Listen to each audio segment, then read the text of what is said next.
If war breaks out between China and Taiwan, meaning China moves on Taiwan, what do the experts expect to happen? In other words, what do these simulations and wargaming exercise indicate from conflict between China and Taiwan, which inevitably, quickly, or immediately escalates into a conflict between China against not just Taiwan, but also its allies, Japan and the United States? I had an opportunity recently to view a presentation by Mark Cancian, who is a military strategist that specializes in assessing the potential China-Taiwan conflict. And Cancian is the real deal. He served in combat tours across the Middle East within the U.S. Marine Corps. He served in government focusing on military matters. He taught at Harvard and Johns Hopkins, and he now is part of the Center for Strategic and International Studies, or CSIS. Now, Cancian led the most complex and public war game of a simulated Chinese attack on Taiwan and how the invasion would go down that you'll find out there. How the U.S. would get involved, what would prevail in terms of different tactics, who would prevail with respect to nations, and when it might end. And the report was published for all to see. The war game had 25 iterations under a dozen different scenarios, so it was very extensive, with one serving as a base case, the other cases being alternatives. And the United States and its allies could save Taiwan, but it came at a huge cost of life and equipment. And the Taiwanese economy is wrecked and U.S. capabilities militarily are diminished. China pays an even heavier price in loss of life and military capability, and the Chinese Communist Party would likely succumb or collapse from the loss. The Chinese landed in the south of Taiwan, not the north, which is, of course, closer to the Chinese mainland. Now, the north has the population centers and most of Taiwan's military. So China likely lands in the south of the island away from the concentrated resistance, and then it tries to build up and move north from there. The Chinese fleet is in two parts. The first is to escort the amphibious ships, and the second part is setting up a picket line to protect the amphibious ships from U.S. missiles and attack. The amphibious ships are the key to everything when you look at these different assessments under the wargaming. If the Chinese lose their amphibious ships, then they can invade or sustain the invasion, whether it be in the south or the north part of Taiwan. And the role of Japan is an also interesting aspect and a critical one in these war games. Most scenarios saw Japan allowing the United States to utilize its bases to defend Taiwan. And it also assumed that Japan would not engage directly against China unless China attacked those Japanese bases. And in about 20 of the 25 iterations, guess what? China ended up doing just that. They attacked the Japanese bases during the war game, which then meant Japan responded and became engaged in the conflict directly. And this is a good example of why wargaming is a fruitful exercise when done correctly. So why did China usually end up attacking Japan in these simulations, making it tougher for China to prevail over Taiwan because it then brought in another adversary? Well, China quickly realized that the United States was able to build up military capability quickly using the Japanese bases as launch points. So under game theory, China figures that if it wants to prevail in Taiwan, it has to stop the U.S. buildup on the Japanese bases, and thus it attacks Japan at those locations. The Chinese know that the Japanese would view this as an act of war and ultimately respond accordingly, so the Chinese think through it and they realize there's no downside to not just attacking the Japanese bases where U.S. forces are, but also attacking all Japanese military infrastructure and locations and targets. Thus, China unleashes a massive strike against Japan, and that drags Japan into the conflict. I will tell you this aspect of the war game, what happens with Japan, became hugely interesting in Japan itself. There was even a 1-hour TV episode that aired nationally about this. And the Japanese understand that what had happened to them during a China-Taiwan conflict or a simulation of one, it was largely determined by Washington, D.C. and Beijing, not Tokyo, which is intriguing for sure. Now, another crucial and incredibly interesting aspect of these war games was that the outcome came down to a key race in a key war of attrition. On one hand, the Chinese need to protect, as I said, its amphibious ships for as long as possible to allow a buildup to occur on Taiwan itself. But on the other hand, the United States needs to press its air attacks using attack planes as aggressively as it can to destroy those amphibious Chinese ships in that fleet, which likely results in heavy combat air losses for the United States. The entity that prevails in this aspect will be the one that can continue to press its attack without losing the capability to do so. In other words, does the U.S. run out of attack aircraft before or after China runs out of amphibious ships? Understand that most of the aircraft losses for the United States and Japan, they're going to be on the ground when they would be hit by Chinese missile attacks. So a countermaneuver that should be under consideration and execution today, sort of lessons learned from the wargaming, so to speak, would be the United States and Japan dispersing its attack aircraft across various locations and building hardened protective storage areas for those planes that could better sustain or withstand a missile attack.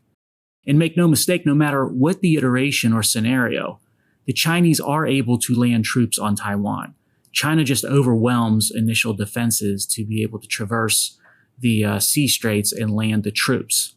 The wargaming exercise also shows that U.S. submarines, they are highly effective in these war games and they wreak all kinds of havoc, as are U.S. bomber aircraft equipped with long-range cruise missiles. So these bomber aircraft, they can fly and sort of operate outside the Chinese defensive bubble, and they launch safely from afar.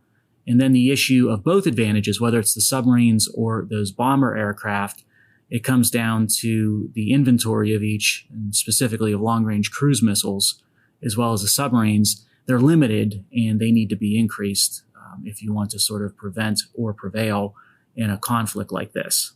And the war games projected the conflict, by the way, to last about 3 to 4 weeks, just shy of a month. The Chinese are still landed on Taiwan toward the end, but they lose so many amphibious ships that China can't supply the troops on the island nation, and they can't reinforce them. Thus, they effectively become stuck.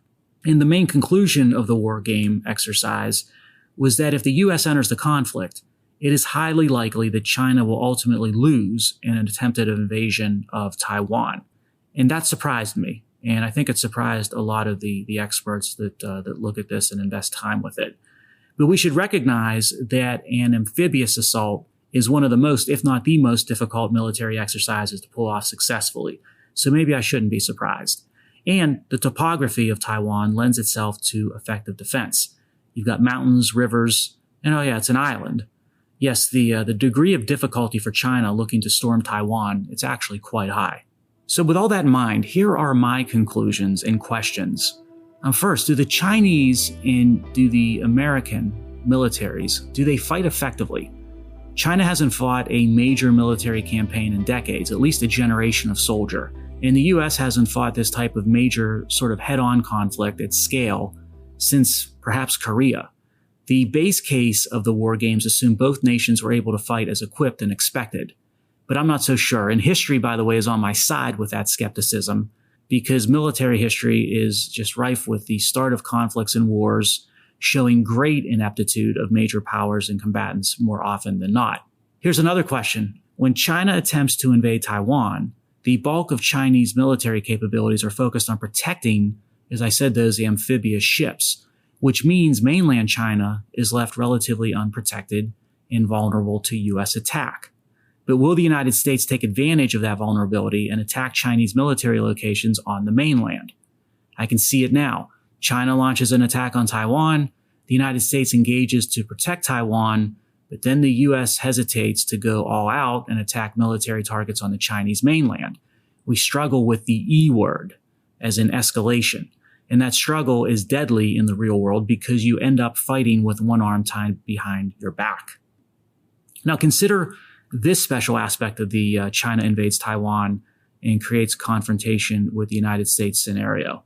America cannot do what it did and what Europe is doing with Ukraine when Russia invaded it, which was to support it, sort of.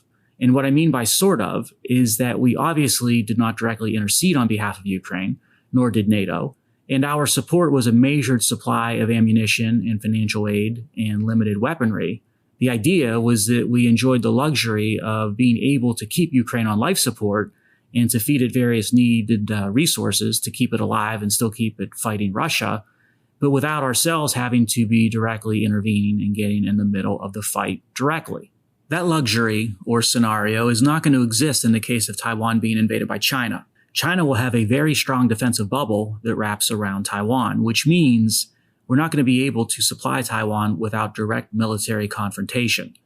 No, the hard truth is that the United States will need to fight China directly if it desires to save Taiwan. And Taiwan will need a constant supply of munitions in pretty quick order after day one of the invasion. And I'm not sure if that really seals Taiwan's fate for the better or for the worse, because based on what we've seen with the fleeting Western support for Ukraine, I do worry about the resolve of America to directly confront China if it were to move on Taiwan.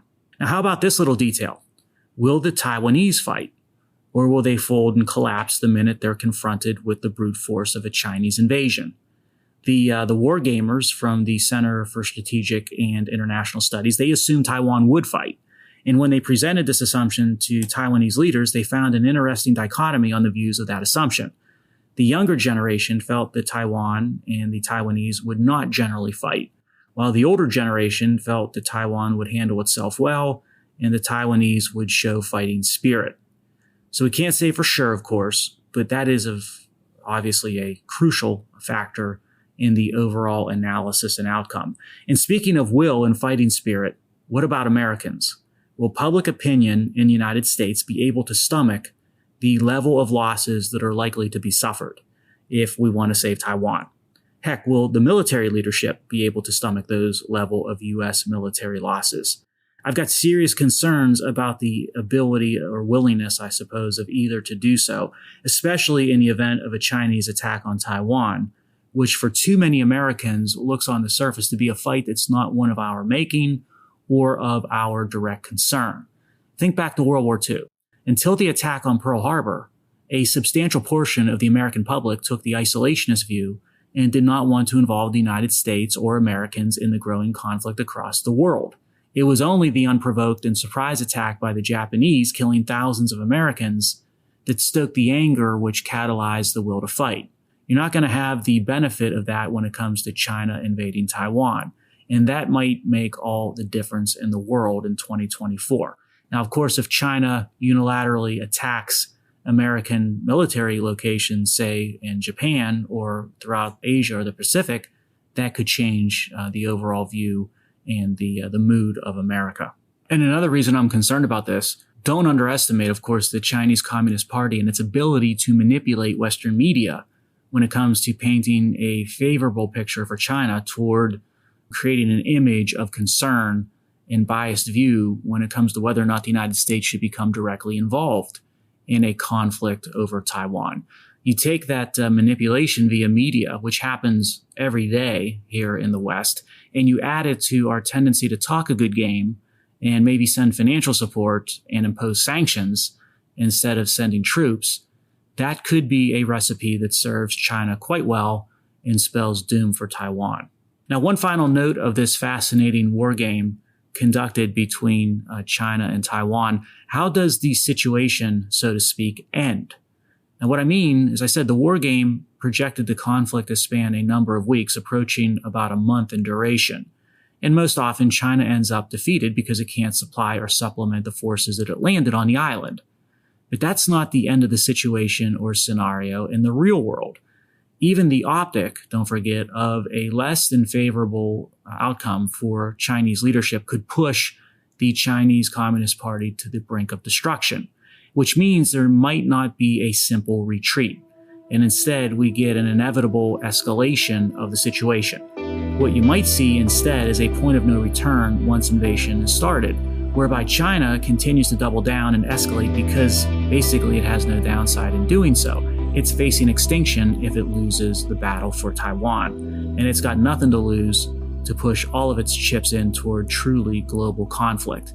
That, more than anything, should keep you and I awake at night.